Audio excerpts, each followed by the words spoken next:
네, 하나님 말씀 보도록 하겠습니다. 요한복음 9장 13절부터 23절까지의 말씀입니다. 저 여러분이 한 절씩 교독하고 마지막 절은 합독하도록 하겠습니다. 제 성경으로는 신약성경 161페이지에 있습니다. 요한복음 9장 13절부터 23절까지의 말씀, 저 여러분이 한 절씩 교독합니다. 그들이 전에 맹인되었던 사람을 데리고 바리새인들에게 갔더라.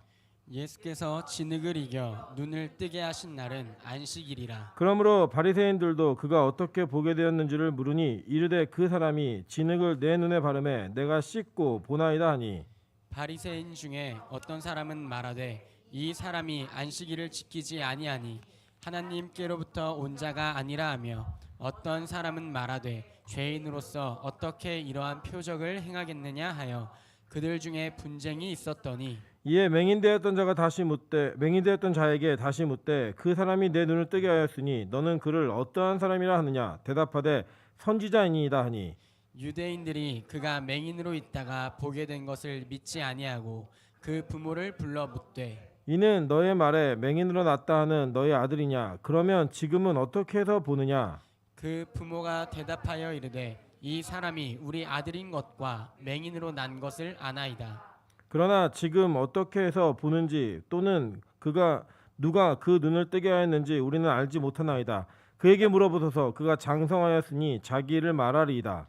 그 부모가 이렇게 말한 것은 이미 유대인들이 누구든지 예수를 그리스도로 시인하는 자는 출교하기로 결의하였으므로 그들을 무서워함이러라. 합독합니다. 이러므로 그 부모가 말하기를 그가 장성하였으니 그에게 물어보소서 하였더라. 아멘. 우리 주변에 있는 분들에게 이렇게 한번 인사드리도록 하겠습니다. 하나님이 우리를 쪄 죽이시려고 하는 것 같습니다. 네, 하나님이 우리를 어떻게 하시든 간에 우리를 복되게 하시려는 걸로 믿습니다. 여러분, 계절의 어려움이 있다 할지라도 우리가 이 계절의 어려움 속에서 하나님께 예배하는 그 예배 태도와 마음이 또 하나님께서 우리를 또 점수를 주시기 위한 방편이라고 생각합니다. 그래서 집에서도 예배하실 때 덥고 힘드시겠지만 온전히 예배에 집중하시는 모습을 통해서 하나님께 점수 딸 기회를 잘 사용하시는 우리 빛과 소금교회 성도 되시기를 주님의 이름으로 축원합니다. 다시 한번 앞뒤로 인사하겠습니다. 점수 딸 절호의 기회입니다. 네, 오늘은 요한복음 9장 13절부터 23절까지의 말씀을 가지고 두려워할 일을 두려워하라 라는 제목으로 하나님 말씀 증거하도록 하겠습니다. 우리 지지난주에 배웠던 것 같이 예수 그리스도께서는 이 땅에 오셔서 자기가 메시아임을 나타내는 기적과 이적을 행하셨습니다. 특별히 사도 요한은 요한복음에서 총 7가지의 기적을 소개하면서 예수님이 그 7가지의 표적, 즉 세메이온, 화살표라고 하는 이 표적을 통하여 자신이 누구이고 내가 이 땅에 와서 어떤 일을 하게 될 것인지를 정확하고 분명하게 말씀하셨고, 이것을 예수님의 승천 이후에 깨달았던 요한이 잘 정리하여서 그 예수의 사역에 맞추어서 이 내용들을 기술해 나간 내용들이 이곳에 있습니다. 특별히 이 요한의 기술은 특별한 계시에 의한 이야기였기 때문에 이것은 요한의 말이 아니라 하나님께서 우리에게 말씀하시고자 하시는 예수 그리스도에 대한 실체, 정체성이 무엇인가를 깨닫게 하는 내용 중에 한 가지입니다. 그래서 지난 시간에 배웠던 대로 맹인되었던 자를 눈을 뜨게 하는 것은 구약에 한 번도 없었던 사건이었고, 이 사건의 반복을 통하여 메시아가 지금 오셨다라고 하는 분명하고 정확한 사인, 즉 구약에는 메시아가 오시면 이 일을 하실 거라고 말씀하셨거든요. 그 일이 실제로 이루어지는 것을 통하여 이 맹인된 자는 그 일에 증언하는 자가 되었고, 그 증언을 통하여 예수 그리스도는 이 땅에 오신 메시아라고 하는 확실한 증거를 저와 여러분에게, 그리고 또 이 본문 시대를 살았던 모든 이들에게 선포하고 계신 내용입니다. 그래서 여기 보시면 이 바리새인들이 예수님이 안식일에 이를 눈뜨게 한 사건을 가지고 서로 가불방론하는 내용이 나오죠. 내용이 뭐였어요?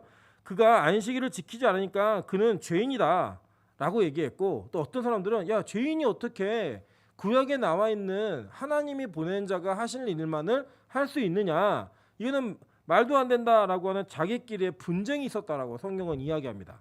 자, 그런데 여기 보면요, 아주 재밌는 표현이 나와요. 우리 13절 보시면 그들이 전에 맹인이었던 사람을 데리고 바리새인들에게 갔더라라고 얘기해요. 그러니까 지금 이 앞에 9장 1절에서 11절까지의 내용을 보면 그 예루살렘 성 안에서 맹인된 사람이 눈을 뜬 일을 그 주변에 있었던 동네 사람들 다 봤어요. 그죠? 깜짝 놀란 거예요. 놀라가지고 이 사람을 데리고 갔는데, 이 데려갔다라는 단어가 헬라어로는 아고라는 단어인데 체포하다라는 뜻입니다. 체포해서 간 거예요. 체포해가지고 이 체포해서 데려갔는데 지금 이 사람들에게 큰 이슈가 뭐냐면 예수님이 진흙을 이겨갖고 눈에 바르고 그 눈에 바른 흙을 씻음으로 말미암아 눈이 떠진 날이 안식일이라는 거예요. 그러니까 이들에게 안식일에는 어떠한 특정한 일이나 행위를 하면 안 되는 날이었어요. 그러니까 이들은 안식의 개념을 잘못 이해했습니다. 구약의 히브리어로서의 안식이라는 개념은 샤바트라는 단어인데 이것은 원래 제자리로 돌아가다예요. 그러니까 질서에 대한 관념이 훨씬 더 많은 단어입니다. 그렇기 때문에 온전한 안식은 집에서 아무것도 안 하고 쉬는 게 아니에요.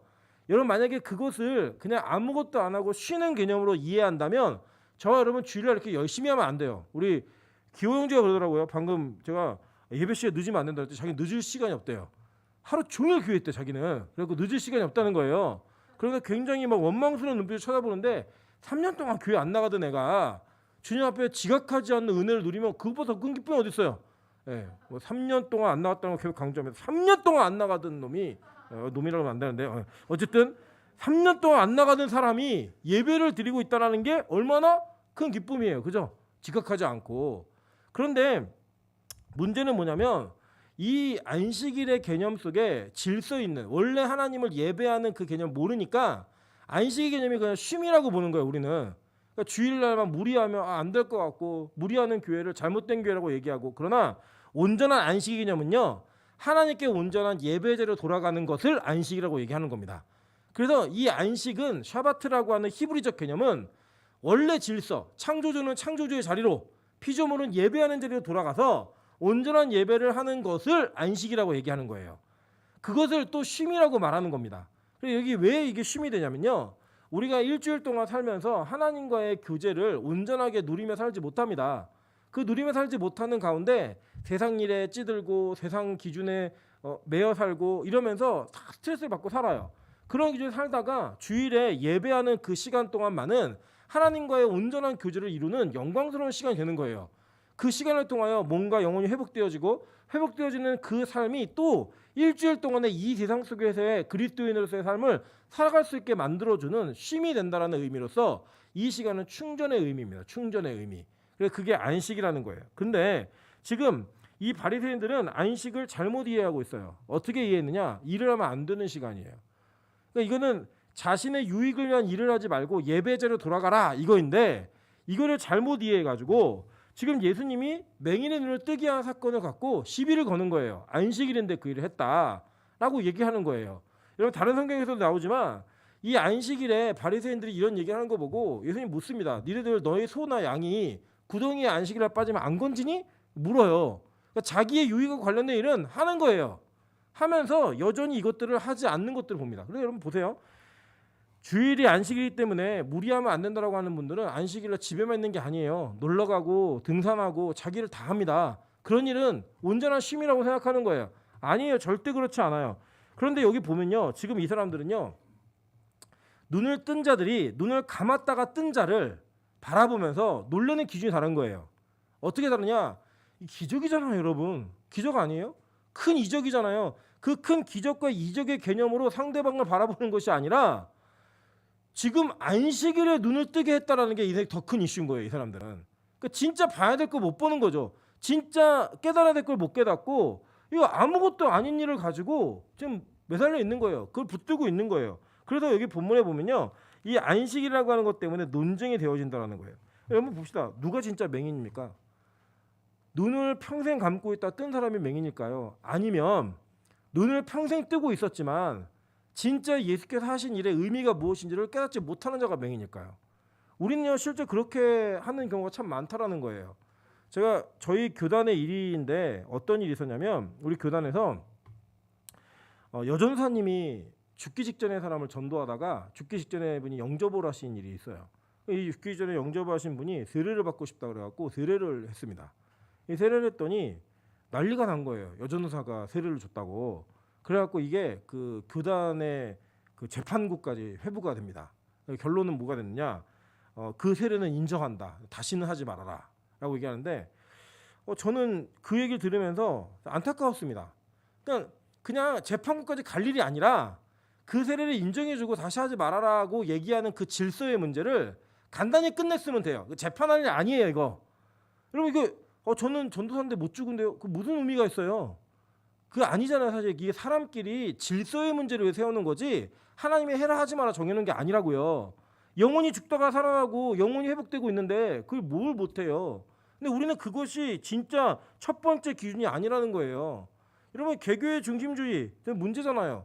여기 솔직히 우리 뭐 여기 아영 자매도 앉아 있고 우리 옛날에 그 누구야 주한이도 하늘문에 가서 계속 살고 막 이럴 때 여러분 그 개념이 좀 처음 보셨죠? 그런 개념을 이전에 경험하지 못했던 무슨 의미가 있어요? 영혼이 사는데 예배드려야 사는데 예배드리는 자가 회복이 되고 있는데 우리 교회, 네 교회 뭐 어느 교회 가서 예배 그 무슨 의미가 있어요? 다 하나님의 교회잖아요. 유니버설 교회, 그러니까 우주적 교회를 생각하면 어디서 예배드려도 상관없어요. 그런데 그러한 매임 때문에 뭐 어디 교회 오라 그랬다, 뭐 거기 예배드렸다 난리가 나고 뭐 이런 일이 벌어집니다. 여러분 저는요 진짜 하나님을 제대로 알고 예수 그리스도의 사역이 뭔지를 제대로 알면 절대 그럴 수 없다고 생각해요. 저는 영혼의 문제보다 더 중요한 문제 없다고 생각합니다. 그 영혼이 살아날 수 있다고 한다면 뭘 해도 하겠어요. 뭐 예를 들어서 제가 양복을 입어야 영혼이 산다. 입을게요. 예. 근데 그게 뭐가 뭘 또 누가 박수를 쳤어요. 어쨌든 입을게요. 예. 그게 무슨 의미가 있어요? 한복을 입어야 영혼이 산다. 입으세요. 예. 우리 저 교복을 지금 한복을 다 맞춰줄까 우리 교육자들 생각하고 있는데 아유 절대 반대하더라고요. 우리 한 자매가 저희 죽어났네요. 교회 옮기자고 막 이렇게 얘기하더라고요. 예. 그 정도의 개념으로 우리는 무언가에 매여 살고 있는 문제가 너무 많은 거예요. 본질이 아닌 문제. 본질이 아닌 문제에 너무 매여 살다 보니까 진짜 영혼이 살아나고 평생 못 보던 애가 눈을 떠다니까요. 거기 무슨 토시를 달아요. 무슨 책을 잡아요. 그런 일 없어요. 근데 진짜 맹인들은요. 영혼의 맹인이 진짜 맹인인 거예요. 이걸 못 보는 거예요. 이사야 56장 10절에 이렇게 얘기합니다. 이스라엘의 파수꾼들은 맹인이요 다 무지하여 벙어리 개들이라 짖지 못하며 다 꿈꾸는 자들이요 누워있는 자들이요 잠자기를 좋아하는 자들이니 이 개들은 탐욕이 심하여 족한 줄 알지 못하는 자들이요 그들은 몰지각한 목자들이라 다 제 길로 돌아가며 사람마다 자기 이익만 추구하며 오라 내가 포도주를 가져오리라 우리가 독주를 잔뜩 마시자 내일도 오늘같이 크게 넘치리라 하느니라. 이 진짜 맹인이라는 거예요. 여러분 이러한 맹인이 되지 않기를 주님으로 축원합니다. 로마서 2장 17절에서 24절 얘기합니다. 유대인이라 불리는 내가 율법을 의지하여 하나님을 자랑하며 율법의 교훈을 받아 하나님의 뜻을 알고 지극히 선한 것을 분간하며 맹인의 길을 인도하는 자여 어둠에 있는 자의 빛이요 율법에 있는 지식과 진리의 모본을 가진 자로서 어리석은 자의 교사요 어린아이의 선생이라고 스스로 믿으니 그러니까 자기가 뭐든지 다 가르칠 수 있다고 믿는 거예요. 여러분 저는요 개인적으로 이게 사람이 나는 이제 배울 게 없어 라고 말하는 순간 그 사람 전 끝났다고 생각합니다. 나는 더 이상 배울 게 없어 라는 순간 끝났어요. 그 사람은. 여러분 우리는 평생 성장하는 존재입니다. 왜냐? 불완전한 존재이고요. 죄인이기 때문에 우리는 항상 바뀌어야 돼요. 저는 개인적으로 우리 교회에서도 부교육자들이 설교를 합니다. 설교 기회도 상당히 많이 주는 편이에요. 다른 교회에 비하면. 여러분 아시죠? 제가 설교하기 싫어서 그 부교육자한테 기회 주는 거 아닌 건 아시죠? 예, 저는 설교 욕심이 진짜 많은 사람이라 저 혼자 다 하라 그래도 다 할 수 있어요. 근데 제가 전도사 때 하도 설교를 안 시켜줘가지고 진짜 혼자 집에서 막 인형들 앉혀놓고 설교가 막 이럴 때도 있었거든요. 막 그게 너무 한이 돼가지고 우리 교회 교육자들은 그런 일을 만들지 말아야겠다. 그래갖고 제가 설교 기회를 많이 주는 거예요. 근데 저는 저분들이 설교를 할 때 솔직히 이제 설교 구력으로 따지면 게임이 안 되죠. 시간적인 차이나 이런 내용들이. 그러나 저는 전도사님들, 강사님들 설교할 때도 그 설교를 귀담아 듣습니다. 제가 보지 못한 내용들, 제가 깨닫지 못한 것들을 하나님께서 저들을 통해 말씀하실 수 있다고 믿기 때문에 그 설교에 집중해서 들어요. 그리고 때때로는 제가 못 듣거나 조금 소홀하게 들었으면 집에 가서 반복해서라도 반드시 듣습니다. 그거는 두 가지 차원인데 교회의 유익을 위한 내용이 하나 있고 또 한 가지는 제가 나름대로 은혜를 받고 싶어서 그래요. 저는 그게 맞다고 생각해요. 여러분 우리 인생에 내가 가지고 있는 틀이 다 맞고 상대 다 틀렸다 말하는 순간 여러분은 바리새인이 될 가능성이 커요. 그런데 우리가 언제든지 틀릴 수 있고 언제든지 누군가의 입술을 통해 나오는 것을 통해 내가 배우고 성장할 수 있다라고 생각만 가지셔도요 바리새인이 될 가능성이 굉장히 많이 줄어듭니다. 그게 바로 하나님 앞에 우리가 취할 수 있는 태도라는 거예요. 근데 선생된 자들 그리고 자기가 파수꾼이라고 생각하는 이 맹인들은요 그걸 못하는 거예요. 그걸 오늘 이 본문은 이것을 적나라하게 고발하는 거예요. 이들의 삶을 통해. 이거 웃긴 일 아니에요 진짜? 한번 생각해 보세요. 우리가 이 교회에서 예배 시간에 그 해영자매가 명수형제 뒤통수 때렸는데 눈이 떠진 거예요. 할렐루야. 예. 그러면 여러분 그때 우리가 명수가 본다. 명수가 보고 있어. 이게 막 난리가 치고 있는데 뒤에서 희원 집사가 어디 사람 머리를 때리냐고 이 얘기를 하고 있으면 이게 정상이에요? 정상 아니잖아요. 지금 그 일을 하고 있는 거예요. 이 바리새인들이. 종교 지도자라고 얘기하는 사람들이 이런 일을 하면서 그를 붙잡아다가 묻는 거예요. 그러면 이게 맹인이 눈을 뜨는 기적은요.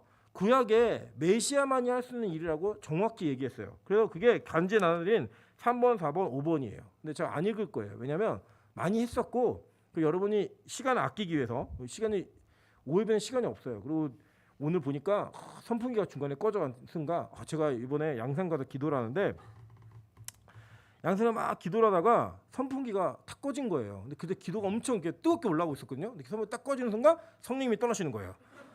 땀이 나오면서 막 더워가지고 안 되는 거예요. 오늘도 2부예배 시간에 선풍기 꺼져가지고 설교 일찍 끝났어요. 그랬더니 은수자매가 선풍기 충전 좀 덜 해놓으라는 거예요. 그래야 빨리 끝나니까. 그랬더니 또 이 강사가 자기가 책임지고 그렇게 하겠다고 둘이 아주 잘 만났습니다. 아주 그 부서는 잘 될 겁니다. 아주 예. 하나님 은혜 주실 거예요. 그 부서에. 그럼 맹인이 눈 뜨는 표적은요. 하나님께서 구약 시대에 메시아에게 그 하나님의 여호와의 날에 일어난 일이라고 명시해 놓으셨어요. 그래서 이 신약에서 예수님께서 맹인을 눈뜨게 하는 일들을 되게 집중해서 보는 거예요. 그게 바로 성경이 증거하고자 하는 내용이에요. 요한이 얘기하고자 하는 내용이에요. 너네 맹인 눈 뜨는 거 봤지? 구약에 예언된 것이 성취되고 있는 거야. 근데 그걸 못 보는 거예요 지금. 그걸 못 보고 있는 자들이요. 안식에 대한 것들을 논합니다. 여러분 이들은요. 안식에 대해서는요. 하나도 모르는 인간들이 하나도 모르는. 여러분 잘 보세요. 안식이 첫 번째 주어진 게 언제예요? 에? 안식이라는 단어가 언제 처음 나와요? 자신 있게 창세기 어디서? 1장 어디서? 천지창조 마지막 7째 날이 안식이잖아요. 어려워요? 안식이 처음 나오잖아요. 그죠? 그 안식이 처음 나올 때 그 안식은요. 자, 잘 생각해 보세요. 자, 하나님이 아담과 하와가 선악과를 따먹을 거 알았을까요? 몰랐을까요?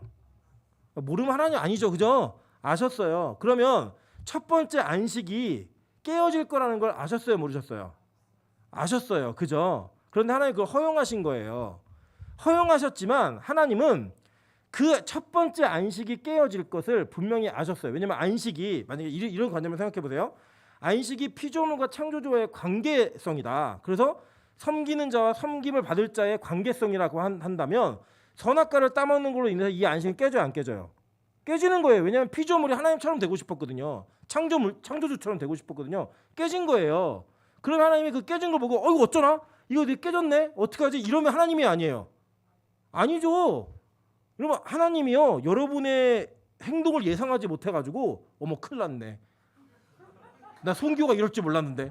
이러면 맨날 우왕청심만 드시고 계시다. 이게 무슨 하나님이에요? 절대 그럴 수 없죠. 하나님은요. 그 안식이 깨어질 걸 알고 계셨어요. 알고 계셨지만 그 깨어지는 안식을 회복시킬 계획도 이미 세워놓으신 거예요. 그게 성경에 분명하게 증거가 되어져요. 한번 볼게요. 우리 한번 9번 한번 보실까요? 9번. 히브리서 4장 8절부터 11절입니다. 만일 여호수아가 그들에게 안식을 주었더라면 그 후에 다른 날을 말씀하지 아니하셨으리라. 그런즉 안식할 때가 하나님의 백성에게 남아있도다. 이미 그의 안식에 들어간 자는 하나님이 자기 일을 쉬신 것 같이 그도 자기 일을 쉬느니라. 그러므로 우리가 저 안식에 들어가기를 힘쓸지니 이는 누구든지 저 순종하지 아니하는 본에 빠지지 않게 하려 함이라 라고 얘기하면서 그 뒤에 여러 안식을 얘기하고 있지만 그 안식이 온전한 안식이 아니다라는 걸 얘기하는 거예요. 그리고 진짜 안식에 대한 이야기를 하는데 자 레위기 23장의 39절입니다.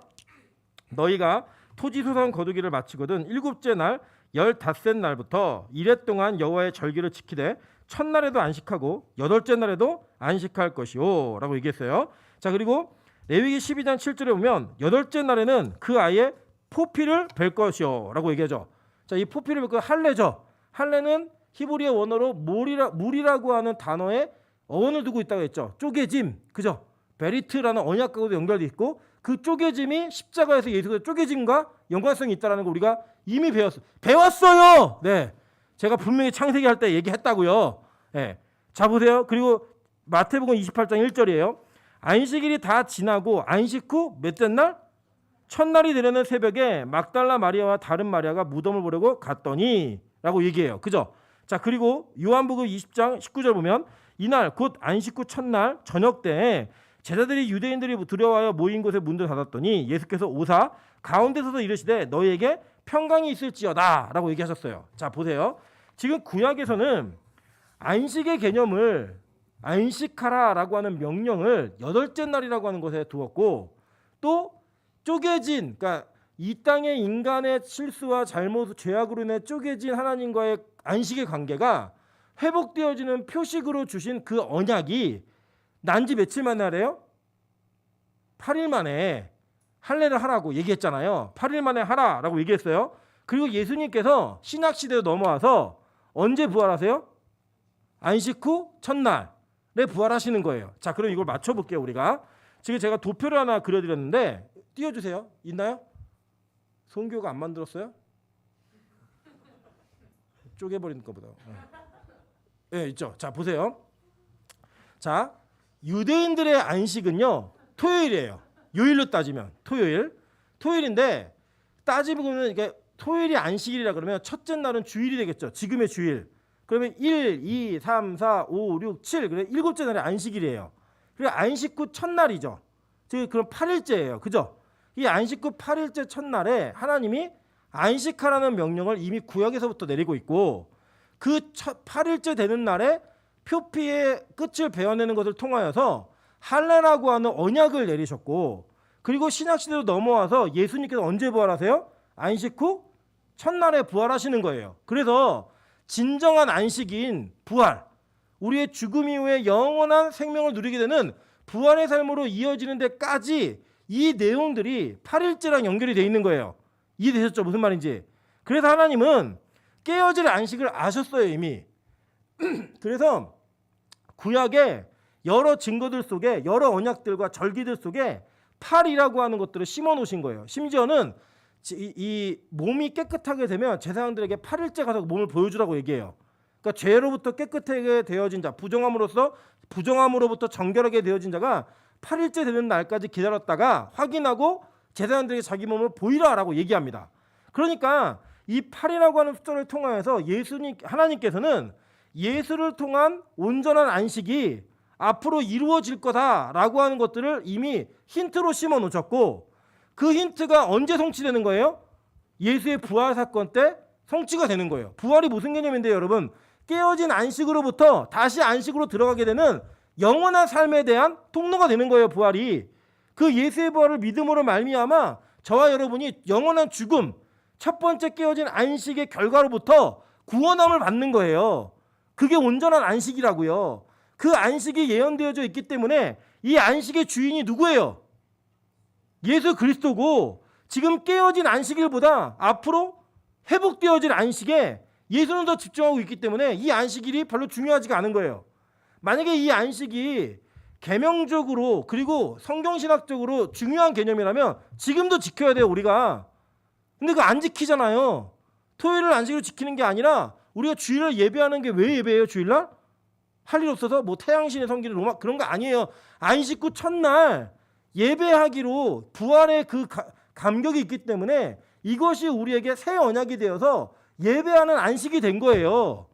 이해되셨죠? 무슨 말인지. 그러니까 뭐 더 복잡해요. 사실 이걸 설명하려면. 근데 간단히 그렇게 이해하시면 돼요. 왜 주일날 예배드린다?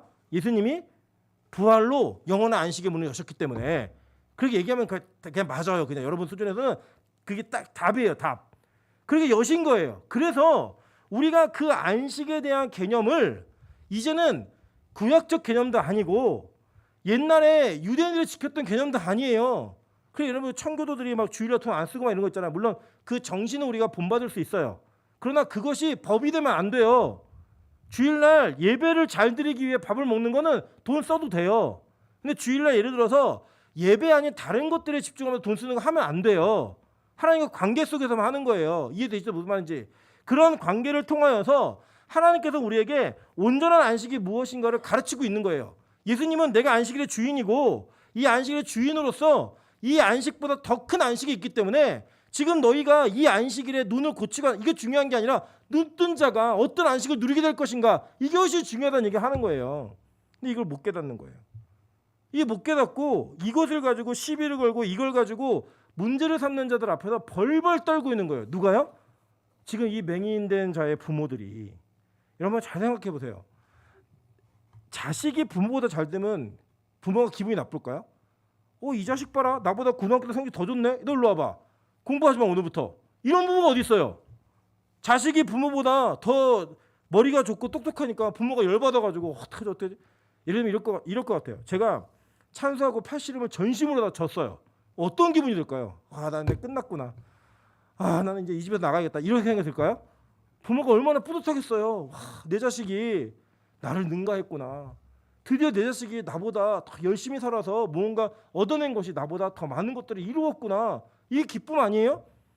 부모가 평생 눈을 못 뜨던 자식이 눈을 떴을 때 그 눈을 뜬 기쁨과 감격을 나누질 못해요. 누리질 못해요. 지금 모르니까 아니 저희는 잘 모르고요. 본인한테 직접 물어보십시오. 그 장성에서 대답할 수 있으니까요. 직접 물어보세요. 왜 그랬어요? 안 거예요. 예수를 주로 시인하고 이것을 온전하게 믿는 자는 출교하기로 작정했음을 믿는 거예요. 그게 더 무서운 거예요. 그러니까 자기 자녀가 눈을 떴는데 자기 자녀가 평생 못 보던 애가 눈을 떠서 보고 있는데 그걸 기뻐하지도 못하는 그런 상황이 된 거예요. 여러분 이게 우리가 가지고 있는 실제 한계일 수 있다니까요. 영혼이 살아나요. 영혼이 회복되어져요. 기뻐요. 행복한데 사람들이 너 어디 가? 어디 가? 어디 가? 너 이렇게 목이 쉬었어? 감기 걸렸어. 너 오늘 뭐해? 나 밤에 약속이 있어서. 이러면서 우리는 우리의 영혼이 살아나고 회복되어지는 것을 기쁘게 생각하지 못한다는 거예요. 저희 아내가 저한테 그 얘기를 묻더라고요. 오빠는 어떻게 하늘문에 그렇게 사람들을 거침없이 데리고 와? 너는 왜 못 데리고 와? 그러니까 거기 하늘문에서 가면은 사람들이 막 찬양할 때도 열심히 막 이러고 찬양하고 기도할 때도 막 이러고 하고 막 하잖아요. 그러니까 그걸 보면서 나도 이상한 사람으로 보면 어떡하지? 라는 두려움이 있다는 거예요. 자기에게. 나를 이상한 사람으로 보면 어떡하지? 라고 하는 두려움이 자기 안에 있어서 못 데려오겠다는 거예요. 저는 그랬어요. 사람이 변하는데? 사람이 살아. 바뀌어. 그게 무슨 의미가 있어? 여러분 앞으로 우리 교회 매일 예배를 드리는데 너네 교회는 왜 매일 예배 드리? 광신도들만 모였어요. 이렇게 얘기하지 마세요. 우리 그렇게 해서 살고 있어요. 우리가 그렇게 살아가는 게 우리에게 하나님을 만난 기쁨이고 영원한 안식을 누리는 행복이에요. 말할 수 있어야 돼요. 근데 우리는 그 말을 하기가 너무 두려운 거예요. 왜냐? 이 사회로부터 출교될까 봐 두려운 거예요. 조직으로부터 출교될까 봐 두려운 거예요. 누가 더 무서운지 아세요? 하나님이 무서운 게 아니에요. 안식일의 진짜 주인인 예수 그리스도가 무서운 게 아니에요. 누가 무섭냐? 나를 자르고 나를 선택해주는 사장님이 더 무섭고 당장 나에게 어떠한 제재를 가할 수 있는 부모가 더 무섭고 아내와 남편, 자식이 더 무서운 거예요. 그걸 못하는 거예요. 그게 바로 우리의 모습이라는 거예요. 그게 왜 그런지 아십니까? 자기 부인이 안 된 거예요. 여전히 내가 이 땅에서 인정받고 싶고 내 자리를 찾고 싶고 내 체면과 내 것들을 지키고 싶은 그 욕심이 나로 하여금 당당하게 내가 누구이고 어떤 존재이고 어떤 분을 믿고 있고 어떤 분을 두려워하는지 말할 수 없게 만드는 거예요. 저는요 하나님 참 무서워요. 왜냐? 하나님께 맞아본 경험이 있기 때문이에요. 그래서 저는 적어도 이 세상에 누군가가 무서워서 하나님한테 맞을 짓을 하지 않아요. 제가 불순종해서 맞을 짓을 할 수 있어요. 그러나 사람이 무서워서 하나님과 그 사람과의 사이 속에서 이 관계를 견주다가 사람을 선택하진 않아요. 왜냐? 맞아봤기 때문이에요. 그래서 저는 이 두려움을 가지기를 바랍니다. 왜냐? 이 하나님이 얼마나 두려운 존재인지를 알아야 이 세상에서 하나님보다 더 무서운 게 없다는 걸 알아야 세상을 두려워하지 않을 수 있기 때문입니다. 우리 그러잖아요. 아빠가 이게 학교에서 일진애가 너 끝나고 옥상으로 올라와. 이게 더 무서워요? 아니면은 선생님이 너 교무실로 와. 이게 더 무서워요? 여러분 뭐가 더 무서워요? 일진이 올라와. 이게 더 무서워요. 그죠? 그 무서우니까 선생님 말 안 듣고 가는 거. 똑같은 시간에 부르면 선생님 지금 배가 너무 아파갖고요. 집에 일이 생겼습니다. 그리고 일진한테 가는 거예요. 왜요? 걔가 더 무서우니까, 두려우니까. 우리 인간은요, 필연적으로 자기가 두려워하는 사람의 말에 순종하게 돼 있어요. 여러분 생각해도 회사에서도 과장이 시킨 거하고 부장이 시킨 거 뭐 먼저 해야 돼요? 이걸 모르면 바보죠. 네. 사장이 시킨 거하고 과장이 시킨 거 뭘 먼저 해야 돼요? 사장님이 시킨 걸 먼저 해야죠. 그게 맞는 거 아니에요? 사장님이 명동 갔다 오라고 그랬어요. 근데 과장이 너 과천 갔다 와. 이게 어디부터 가야 돼요? 과천 갔다 명동 가면 바보예요. 명동 가고 있는데 전화 왔어요. 과장이 막 불같이 화를 내면서 너 지금 뭐 하는 거야? 라고 할 때 뭐라고 얘기해요? 사장님이 과천 가랬어요. 얘기하면 끝나잖아요. 그죠? 우리가 누구를 더 무서워하고 있고 누가 더 큰 존재인가를 우리는 본능적으로 알아요. 누구 말을 들어야 되는지. 이게 여러분이 이 세상을 사는 사회 조직에서만 일어나는 일이 아니에요. 하나님과 세상과의 관계 속에 일어나는 일이라고요. 누굴 두려워하고 계세요? 누굴 더 무서워하고 계세요? 그게 여러분의 삶의 태도와 결정권 안에서 당연하게 드러나는 문제라고요. 제가 어제도 누구랑 통화하다 보니까 회사 일을 하는데 벌써 12시까지 뭐 회사를 하고 있어요. 제가 묻고 싶었어요. 너 12시까지 기도해 본 적 있냐? 하루 종일 자원해서 하루 내내 하나님이 두려워서 기도해 본 적 있냐? 없는 거예요. 근데 회사에서는 체면 때문에라도 안 잘리려고 하는 거예요. 그거를. 그게 우리 인간이라고요. 그게 우리 사람이라고요. 여러분 저는요. 우리 빛과 소금 교회가 하나님을 두려워하는 교회가 되기를 주님으로 축원합니다. 저는 그래서 여러분 제가 뭐 배짱이 좋고 막 이래서가 아니에요. 저는 하나님한테 너무 많이 맞아가지고 하나님이 얼마나 무서운 분인지 알아요. 그분이 한번 매를 들기 시작하면 그 어떤 존재도 그 매를 피할 수 없고 그 무엇보다 아프다는 걸 알아요. 그래서 제가 사람 눈치 안 보는 거예요. 안 보려고 더 노력하는 거예요. 왜냐? 하나님이 살아계시기 때문에. 그분이 나를 통치하는 유일한 분이시기 때문에. 그분이 나의 생사 여탈권을 쥐고 있는 분이기 때문에 저는 그분을 믿어요. 그렇게. 그래서 이 땅 가운데서 하나님만을 섬기며 살아갈 수 있는 자가 되는 거예요. 여러분 우리가 죄를 지어도요. 우리가 죄를 짓고 나서 하나님이 두려우셔야 돼요. 그래야 살 수 있는 길이 열립니다. 우리가 죄를 짓고 나서도요. 하나님 무서워야 돼요. 떳떳하지 말고요. 하나님 무서우셔야 돼요. 근데 그 무서운 분이 우리에게 기회를 줄 때 그 기회 속에 살아나는 소망이 생기는 거예요. 여러분 경외라는 그 단어 속에는요. 두려움이 포함되어 있는 겁니다. 내가 주를 경외함으로 주님 앞에 홀로 섭니다. 이 경외라는 단어 속에는 하나님에 대한 두려움이 있는 거예요. 그래서 우리는 주님 앞에 나올 때 거룩한 두려움이 있어야 돼요. 거룩한 어려움이 있어야 돼요. 예배하는 일이 얼마나 기쁘고 즐거운지를 알아야 돼요. 그래서요. 예배 시간에 지각을 하고 예배를 경히 여기고 이런 일들을 우리는 서슴없이 하지만 진짜 하나님이 어떤 분인지 알면 절대 그렇게 할 수 없어요. 아니 그렇게 하면 안 돼요. 그분이 얼마나 큰 분인지 우리가 알기 때문에 믿는다면 여러분 우리 그렇게 살아가는 존재들입니다. 여러분 정말 먹고 싶은 맛집 가서 음식 먹다 졸은 적 있어요? 먹다 물고 잔 적 있어요? 없죠? 근데 우리는 하나님 말씀 들으면 자요. 아무렇지도 않게 생각해요. 그거를. 여러분 대통령이 여러분 앞에서 얘기한다면 여러분 졸겠습니까?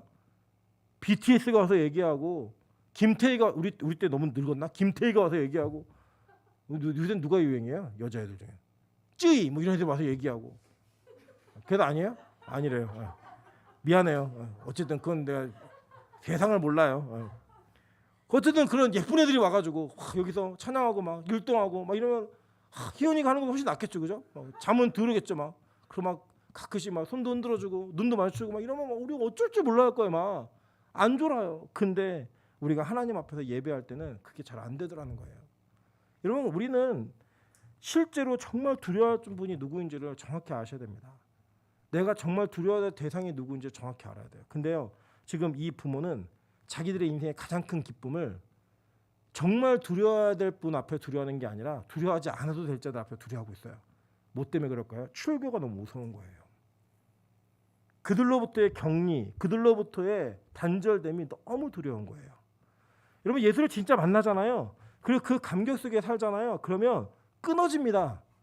뭐가 끊어지냐? 세상과 끊어지게 돼 있어요. 세상으로부터의 영향력이 자꾸 내 인생에 줄어들게 돼 있어요. 왜냐? 그 거룩과 이 세상은 함께할 수 없는 길을 걷기 때문에 다른 길을 걷고 있기 때문에 그렇게 갈 수가 없어요. 따로 가는 거예요. 설사 세상에서 영향이 있는 위치에 간다 하더라도 여러분 그들과 같은 방법으로 살 수 없어요. 왜냐? 우리는 두려워하는 존재가 다르기 때문이에요. 두려워할 분이 다른 분이기 때문이에요.